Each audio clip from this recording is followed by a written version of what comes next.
Okay, is this on? Hello? So it's a pleasure to be back in Beijing. I want to thank the organizers for putting together this wonderful conference and giving me the opportunity to tell you about some recent work I did with my student, Netta Engelhardt. So perhaps the most important result to come out of string theory in the past 30 years has been the development of a holographic theory of gravity. And one of the main questions raised by a holographic theory is, how does one recover the space-time metric from the dual theory?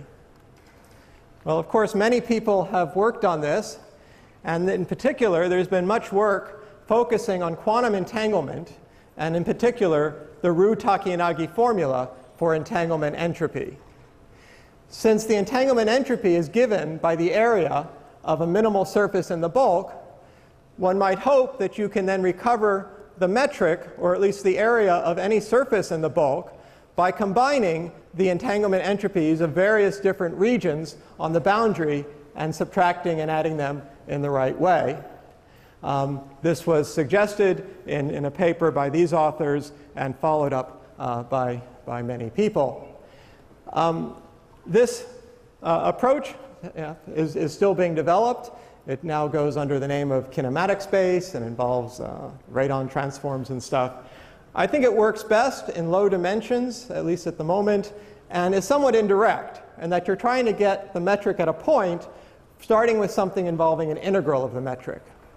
So what I'd like to do today is to describe a new approach.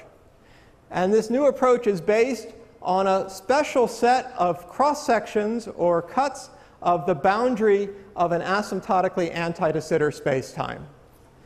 So, of course, given the boundary manifold, there's an infinite dimensional space of space-like slices. But if the boundary is d-dimensional, there's a preferred d+1 dimensional set of space-like surfaces coming from the past and future light cones of bulk points. Basically, where those light cones intersect the boundary, you get a particular cross-section or cut of the boundary. And we'll call these light cone cuts. This is reminiscent of work that was done by Ted Newman back in the 1970s and 80s when he was looking at similar cross-sections of null infinity for asymptotically flat spacetimes. So the outline for this talk is that I'm going to begin by defining these light cone cuts more precisely and describing some of their properties.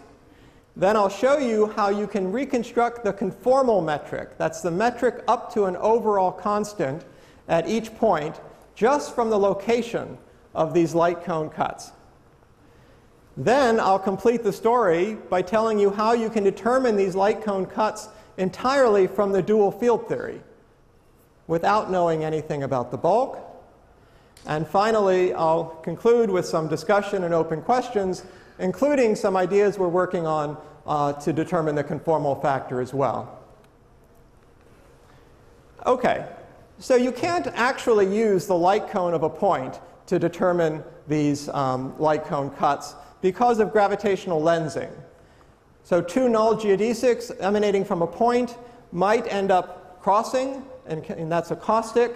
And after the null geodesics cross, they actually become time-like. They enter a region which is time-like related to your initial point.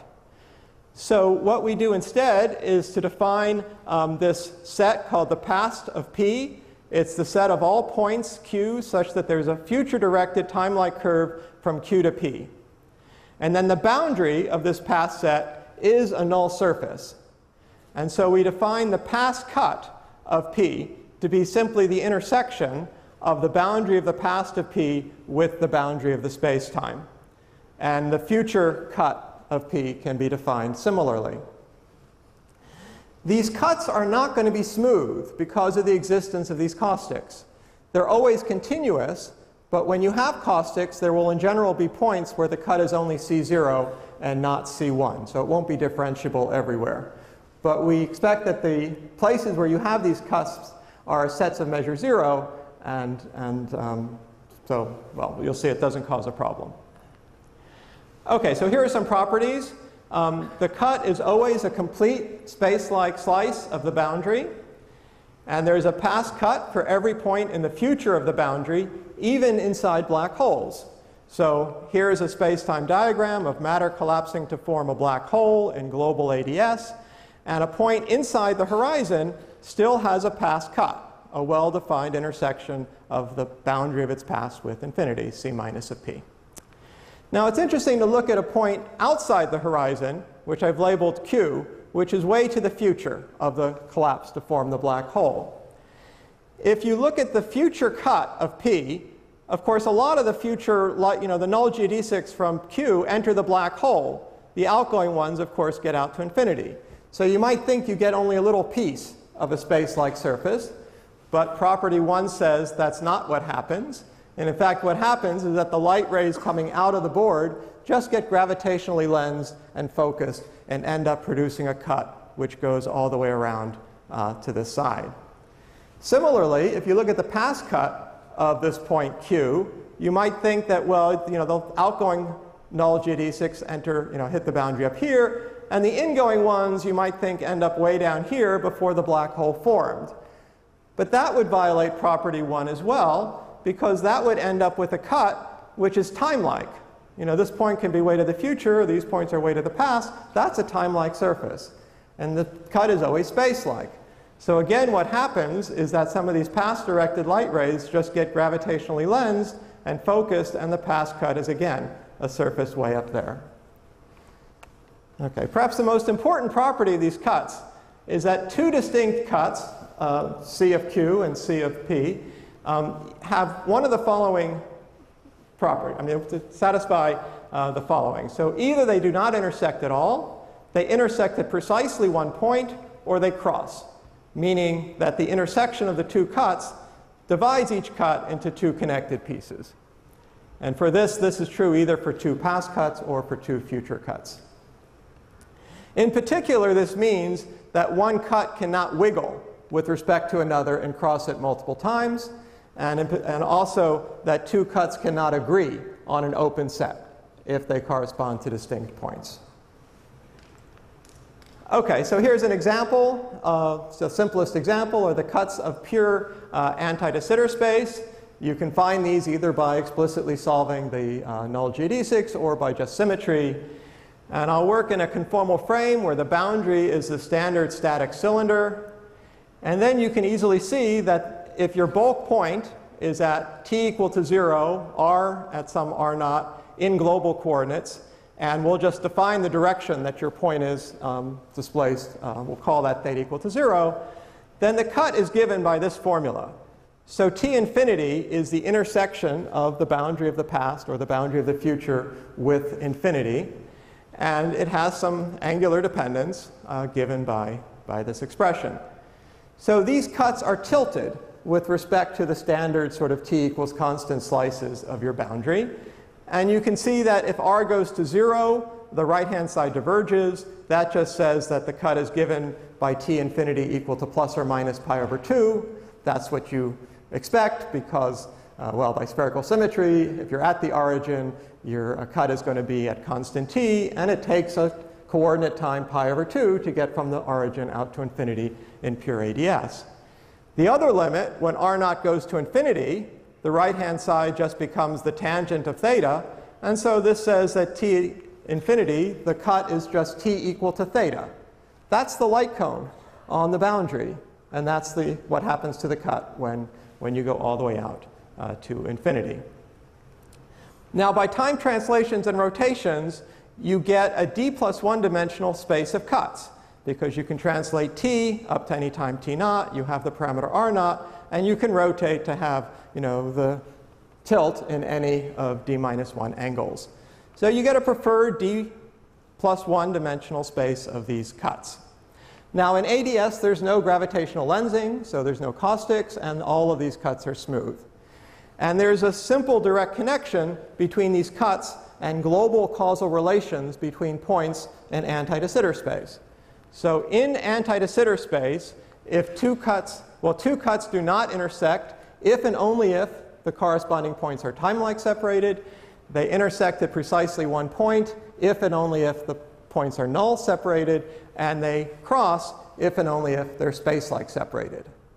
Now, that is not true in general for asymptotically ADS spacetimes, but some of it is true and enough to allow us to reconstruct the metric, as I will show you.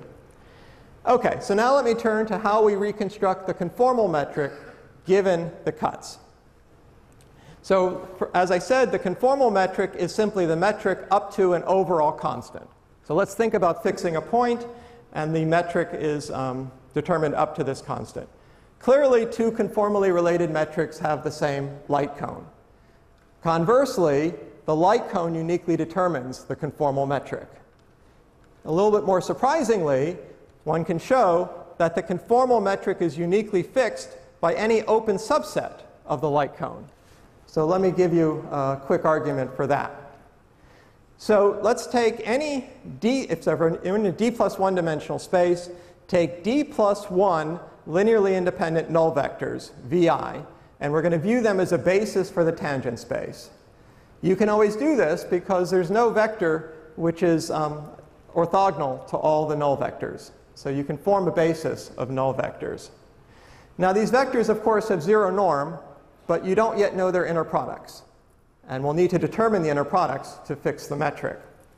So you can do that by taking any other set of null vectors, I'll call them wj, and expand them in terms of our basis null vectors v. And then the fact that w squared to 0 gives us a set of linear algebraic equations for these inner products. So let me give you just a little bit more detail. So we look at a point, the past light cone in a point, and we first pick d plus 1 null vectors, independent null vectors, and those are what we're calling v. And then we pick another set of null vectors, different set of vectors, w, expand them in terms of the v with some coefficients m. And then for each k, there's no sum here. For each k, w squared has to be 0 because it's a null vector. And therefore, we get these linear algebraic equations for the inner products of our basis vectors. And once you know the inner products between your basis vectors and their norm, which is 0, you've got the metric determined. Now, in fact, these equations can never determine the inner products uniquely. What you get is the inner product up to an overall constant rescaling, the same rescaling for all the inner products. And that's a homogeneous equation. So that says that you get the conformal metric and rather than the metric. OK, so as I say, if you take enough of these w's, you get a unique solution up to an overall constant. OK, another result that we're going to need is that if two cuts, C of P and C of Q, intersect at precisely one point, and both cuts are differentiable at that point, so we're not sitting at a cusp or a caustic, then the 2 points in the bulk must be null separated. And the idea of the proof is just that there's a unique inward-directed null geodesic, a unique orthogonal inward-directed null geodesic from each smooth point on a cut. So here is a cut, and there's some null geodesic into the bulk here. And so the statement is that if these cuts are tangent, then the null geodesic, which is orthogonal to this cut, is also orthogonal to that cut. And therefore, it must go through both P and Q. And therefore, P and Q must be null related. In fact, you can prove the converse, that if you have a null geodesic, which goes out to the boundary and hits the boundary at a point x, the cuts associated with each point on that null geodesic are all tangent at x. So now we're going to combine these two results I just mentioned and reconstruct the conformal metric just from the location of the cuts. OK, so on the left, I have a picture of space-time. On the right, I have a space of cuts. So we start in space-time with a bulk point P, and we have this cut C of P. Now, in general, there can be caustics, and so there could be a point here where two null geodesics from P meet up. And so that's a non-differentiable point C0. But we're going to avoid that. We're going to look at a smooth point X. And this cut, C of P, corresponds to a point, capital P, in the space of cuts. And then if I look at another cut, C of Q, which is tangent at X, that gives me another point in the space of cuts, capital Q. And by looking at all the cuts, which are tangent at x, I get a line in the space of cuts.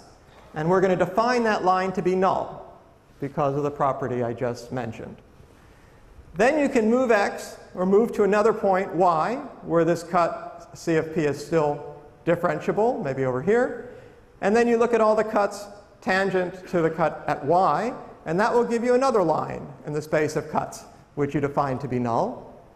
You do that d plus 1 times, and you get these d plus 1 null vectors, which you're going to use for these VIs, your basis of the tangent space. And then you can determine the inner products by taking some other points and looking at other cuts tangent, and that gives you the w's. And then in that way, you construct the conformal metric at p, just from the space of cuts and which ones are tangent to which other ones. OK. Now I have to complete the story. So I've told you that if you have a space-time which is asymptotically anti-de Sitter, you can define this space of cuts. And given the space of cuts, you can reconstruct the conformal metric. But in holography, we want to get everything from the dual field theory. And so here's how you can do it. So we were heavily influenced by a very nice paper by Maldacena, Semenstefan, and Zhibidov that came out last fall, I think called Looking for a Bulk Point. And there was earlier work by these authors. So the statement is that if you take the large n, large coupling limit, the usual classical bulk limit of the dual field theory, and you let O be any local CFT operator, and consider the time-ordered Lorentzian correlator of that operator. Now we need a d plus 2 point correlator. So the idea is that you have 2 points, z1 and z2 in the past, and d points in the future. And you ask, when is this correlator infinite? When does a correlator diverge? Well, these authors show that it diverges when there is a bulk point y, which is null related to every one of the boundary points. And if you send in high energy quanta from these two z's in the past, it can scatter, conserving energy momentum at y, into high energy quanta going out to these future points. When you have that, well, the bulk theory, local bulk theory predicts that there would be a singularity in the bulk correlator, and you take the limit and you get a singularity in the boundary correlator. So when this correlator diverges, of course it could diverge because of diagrams like that with the vertex y on the boundary. That would be an ordinary CFT type divergence, and we don't not interested in that. So if the correlator diverges for boundary points here, these x's and z's, and there is no boundary point y which satisfies these conditions, then there must be a bulk point. And so this is how you can identify a bulk point by singularities in these Lorentzian correlators. OK, I should maybe say that you need d plus 2 points here, because if your space-time is d plus 1 dimensional and you have only one boundary point, there's a d-dimensional space of bulk points null related to it. And so if you want to fix a unique bulk point, you need d plus 1 boundary points. That will fix uniquely a bulk point. But to conserve energy momentum at the vertex, you need another one. So that's good to look for d plus 2 point correlators. OK, but that structure is very similar to our cuts. Every point in the future and past cut of P is null related to the bulk point P. So we can now use that idea to determine the cuts. But we actually do two generalizations. So these papers worked in the vacuum, pure ADS. And so this was all scattering in pure ADS. And we're going to generalize it to an excited state corresponding to an asymptotically ADS space-time. There's actually an immediate advantage to doing this. In pure ADS, OK, so 2 points on the boundary can be null separated only if their time separation is less than pi. OK, I'm setting the radius of the sphere to 1 and like the ADS radius to 1. In pure ADS, light rays can go through the bulk in that same time pi. So you have to work hard to see whether your vertex can happen on the boundary or in the bulk. But the minute you go to an excited state and your space-time is not pure ADS, and provided the null energy condition is satisfied in the bulk, then the light rays which go through the bulk get delayed, and they always come out at a time bigger than pi. So if you have this Lorentzian correlator and you find singularities where the time difference between your future and past points are more than pi, then you know immediately it's coming from a bulk point and not from a boundary point. And secondly, we need to add one more point to the correlator and look at a d+3 point correlator. And now the idea is that we fix d+1 points in the future. So that uniquely fixes the vertex, because a point can be null related to d+1 points. That uniquely fixes y. But then we still want to have 2 points in the past, zi, that we can then rotate. We want to now deform them in space-like directions, keeping the correlator infinite. And so if you fix your future points, rotate your boundary points, keeping the correlator infinite, you will trace out the past cut. And clearly, you can time reverse it and trace out a future cut. A couple of comments. This procedure only works for points in the causal wedge of the entire boundary. So that means points which have which are both in the future and the past of the boundary. So in other words, you cannot use this to determine the sort of cuts of points inside black holes. Since the cut only corresponds to part of the light cone, remember I said some of the null geodesics have caustics and they move into the interior, momentum conservation at the vertex can mean that only part of the cut can be reconstructed this way.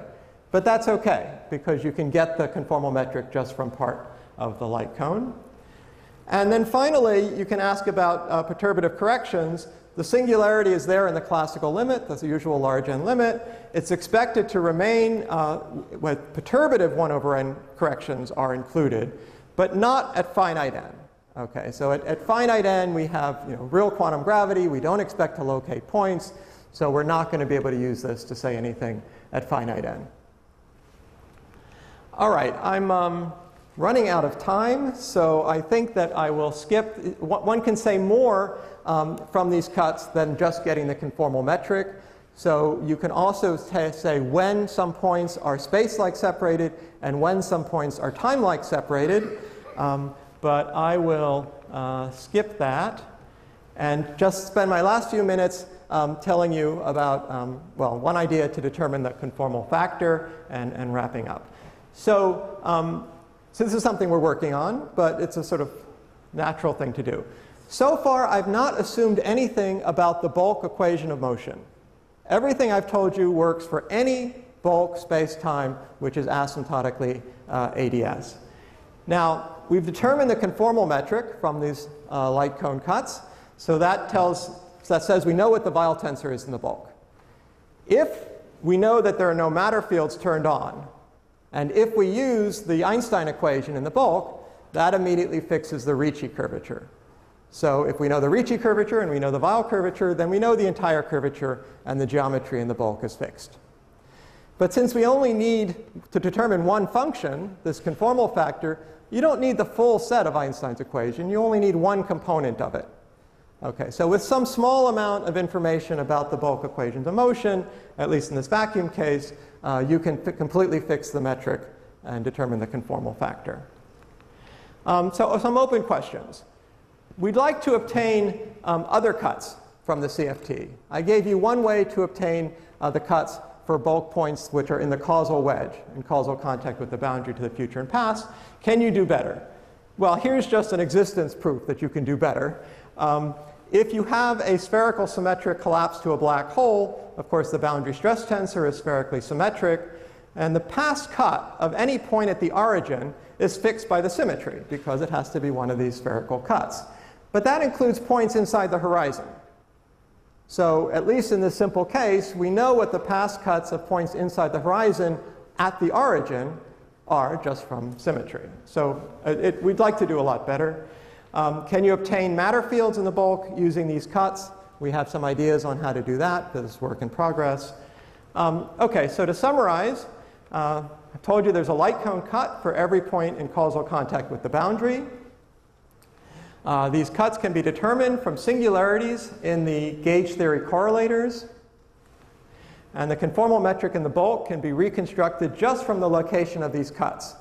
And as I just said, if we use some information about the bulk equations of motion, in some cases we can determine the conformal factor as well. So these light cone cuts give us another way of representing the bulk in holography. And I view that as a very promising new direction to try to extend our current understanding of gauge gravity duality dictionary. Thank you very much.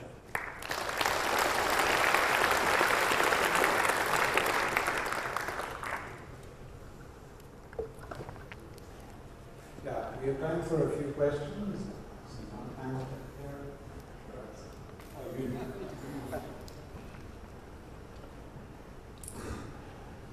If you use the boundary coordinators to define your cut, in a large N theory, there's not an infinitely strong coupling. So that would be dual to an alpha time corrected path. Would you still get these sharp sort of surfaces on the boundary? Okay, at finite coupling, you wouldn't, because then you would have real stringy things. You don't have local interactions. But at perturbatively in 1 over lambda, it should still be there. Oh, sorry.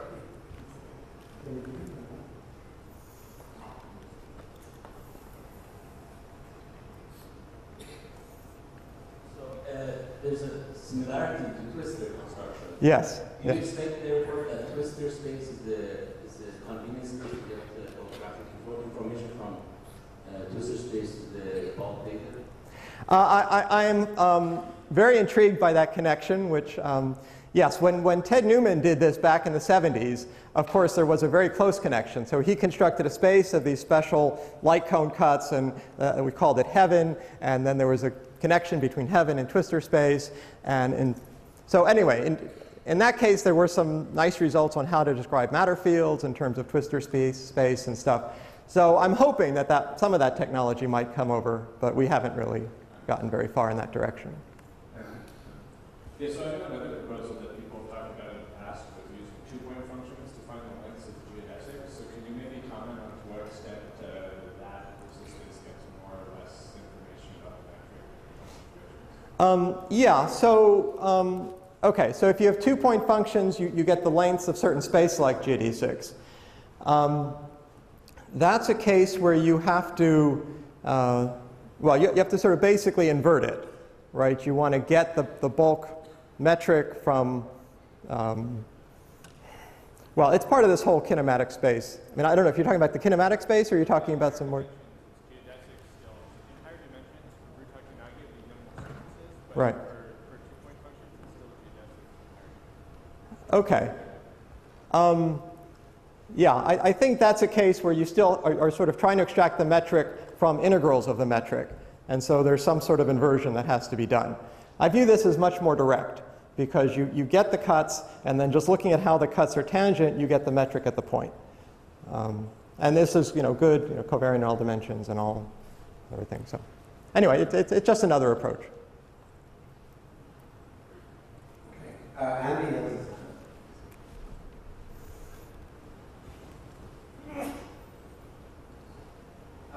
yes, I have two questions. I didn't quite understand why doesn't gravitational lensing make the cuts self-intersect? Okay, so you have two light rays. Let me just, I can go back and just show a quick. Okay, so here's a diagram. So here's a point P. You have two different null geodesics leaving P, but because of gravitational lensing, they end up hitting the boundary at the same point. Okay, so that's going to create a cusp in this cut. Okay, so that's the problem. That it's just not going to be smooth at that point because you have two different sort of orthogonal null vectors leaving that point. I see. Could you continue that to a self-intersecting surface? I mean, if you take the things that are closer to the object that are lensed more? Yeah, so if you do follow all of the light rays from P, what happens is that they do hit the boundary, but they hit the boundary down here. So you end up with a surface, so you could call it a self-intersecting surface. You get this cut, and then it continues down, and you get parts down here. And then my second question is, it would seem, so in strictly infinite adding, there are small black holes which never evaporate. And you might think something dramatic would happen to the causal structure of these cusps when you have a small black hole. Can you use this as a diagnostic of whether there's a small black hole? We're looking into that. Yeah, what we want to do now is to understand better. I mean, the cuts have these cusps have information also about, you know, how they were focused and everything, and yeah, there's a lot of information that we haven't used. So that's one of the things we're thinking about. Well, I think we have to move on. Let's thank Gary again for the talk.